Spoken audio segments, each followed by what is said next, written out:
ఈ వారం కన్యరాశి వారికి మీ అదృష్టం ఏ విషయంలో కలిసి వస్తుందో తెలుసుకుందాం. ఈ వారం ఉద్యోగంలో కొత్త అవకాశాలు కనిపిస్తున్నాయి. మీ కష్టానికి గుర్తింపు వచ్చే సూచనలు ఉన్నాయి.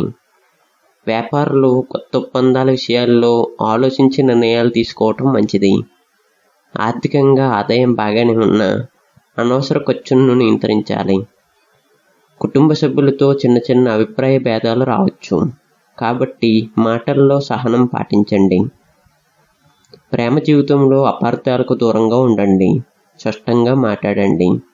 ఆరోగ్యపరంగా ఒత్తిడి, అలసట ఉండే అవకాశం ఉంది, కాబట్టి సరైన విశ్రాంతి తీసుకోవటం ముఖ్యం. ఈ వారం మీ అదృష్ట సంఖ్య 5. అదృష్ట రంగు ఆకుపచ్చ. బుధవారం శ్రీ మహావిష్ణువు లేదా శ్రీ గణపతిని ప్రార్థించటం శుభప్రదంగా భావిస్తారు.